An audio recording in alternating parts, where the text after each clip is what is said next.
जारी करने के लिए बिहार के लोग पहुंचे हुए वे पराजय के गुस्से में नीतीश जी को एक काम नहीं करने दिए। 10 साल बर्बाद कर दिए नीतीश जी। नमस्कार, आप देख रहे हैं जिला टॉप देसी खबरें। जी हां, सासाराम की अपनी प्रथम चुनावी सभा में प्रधानमंत्री ने यह क्या कह दिया? प्रधानमंत्री ने क्यों कह दिया कि नीतीश कुमार के प्रथम 10 साल शासनकाल में बिहार में कुछ भी विकास नहीं हुआ है? जो भी हुआ है पिछले 3.5 साल में हुआ है। इसके द्वारा प्रधानमंत्री नीतीश कुमार द्वारा किए गए सभी विकास कार्यों को खारिज कर रहे थे? प्रधानमंत्री का आखिर उद्देश्य क्या था? सासाराम की सभा में प्रधानमंत्री ने कहा कि नीतीश सरकार के प्रथम 10 साल मनमोहन सरकार से संघर्ष में ही बीत गए। नीतीश कुमार कहते रहे कि बिहार की लड़ाई का अखाड़ा दिल्ली में मत बनाइए, लेकिन यूपीए सरकार नहीं मानी और नीतीश कुमार का कोई विकास कार्य प्रथम 10 साल में नहीं हो सका और 10 साल बर्बाद हो गया। इसके बाद प्रधानमंत्री ने तीसरे कार्यकाल के 18 महीने पर भी कटाक्ष किया। कहा कि 18 महीने में परिवार ने क्या हाल कर रखा था ये सब जानते हैं, तो अब बचे 15 साल के शासनकाल में 3.5 साल। तो प्रधानमंत्री का कहना यह था कि जो भी बिहार में हुआ है 3.5 साल में ही हुआ है, जब वो नीतीश कुमार के साथ कंधा से कंधा मिलाकर चल रहे थे। अब प्रधानमंत्री ने जो नई थ्योरी अपनी पहली चुनावी सभा में दी है, इसका क्या अर्थ निकाला जाए और कितना दूरगामी असर इससे बिहार की राजनीति पर पड़ेगा? चूंकि अभी प्रधानमंत्री की कई सभाएं बाकी हैं और भाजपा नेता भी पहले से ही कह रहे हैं कि नीतीश कुमार की लोकप्रियता घट रही है, तो क्या प्रधानमंत्री नीतीश कुमार के विकास को ही खारिज कर रहे हैं? वस्तुतः अगर आकलन किया जाए और बिहार के विकास जो 15 साल का शासनकाल है उसको जो नज़दीक से देखे हैं, जो जानकार हैं, वे मानते हैं कि नीतीश कुमार का जो बेहतर शासनकाल रहा है वे 5 से 10 जो प्रथम काल था उस सर्वोत्तम काल था। उसमें सबसे अधिक विकास में मूलभूत परिवर्तन हुए। बिजली, सड़क से लेकर कानून व्यवस्था तक लेकर जो बहुत सारी बिगड़ी हुई थी उसको नीतीश कुमार पटरी में लाने में सफल रहे थे और जनता ने भी तब उन्हें 2010 के चुनाव में भरपूर समर्थन दिया था।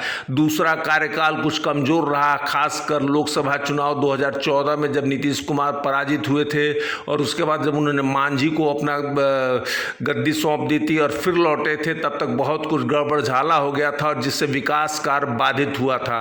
तो इस तरह से माना जाता है कि जो पहले 8 साल थे उसमें ही सबसे अधिक बिहार में विकास हुआ, लेकिन यहाँ प्रधानमंत्री कह रहे हैं कि पहले 10 साल में कोई विकास ही नहीं हुआ। और जबकि जानकारों का मानना है कि तीसरा कार्यकाल ही नीतीश कुमार का सबसे कमजोर कार्यकाल है, जिसमें 7 निश्चय पर लगातार सवाल उठ रहे हैं। यहाँ तक चिराग पासवान जो सहयोगी है एनडीए के, वे भी 7 निश्चय के भ्रष्टाचार पर सवाल उठा रहे हैं। स्थिति ये थी कि आज के भाषण में नीतीश कुमार ने भी 7 निश्चय के अपने योजना को जल जीवन हरियाली पर ज़्यादा फोकस नहीं किया, जो उनके तीसरे कार्यकाल के मुख्य लक्ष्य थे या मुख्य घोषित कार्यक्रम थे। लेकिन इनकी चर्चा नीतीश कुमार ने बहुत जोर शोर से नहीं की। अभी भी वह बिजली, पानी, सड़क पे जिस पर चुनाव लड़ा जा रहा है, ये मूलतः प्रथम कार्यकाल के ही उपलब्धि थे।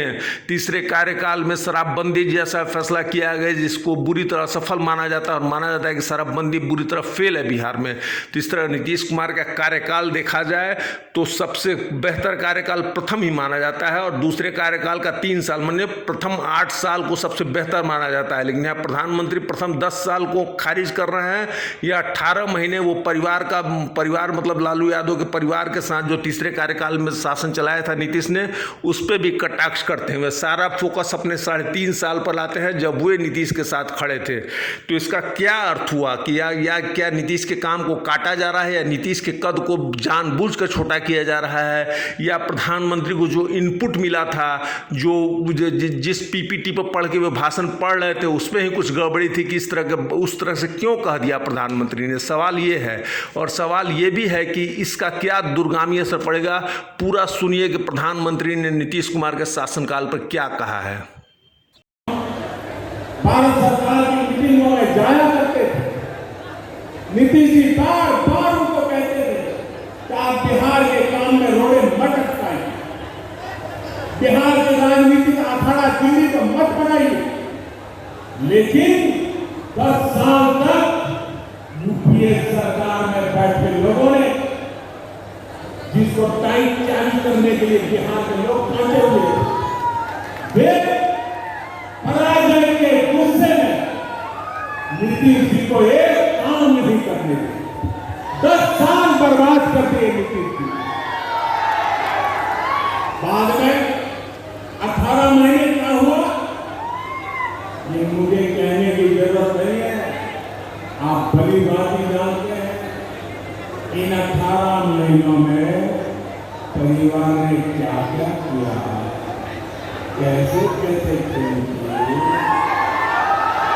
कौन सी बातें अखबारों में छाई रहती थी, कौन सी बातें टीवी वालों को भाती थी, ये बातें मुझे कहने की जरूरत नहीं है। रहते हुए बिहार का भला तो छोड़िए, बिहार और 15 साल पीछे चला जाएगा तो उन्हें सत्ता छोड़ने का फैसला लेना। साथियों, बिहार के लिए, बिहार के उज्जवल भविष्य के लिए हम फिर एक बार नीतीश जी के साथ हैं। साथियों, 2014 में प्रधान सेवक बनने के बाद ये आंकड़ा लोगों को याद नहीं आ रहा, बिहार में याद कराना पड़ेगा। मुझे नीतीश जी के साथ कंधे से कंधा मिलाकर काम करने के लिए सिर्फ 3-4 साल का ही मौका मिला है। बाकी तो यूपीए के साथ संघर्ष करने में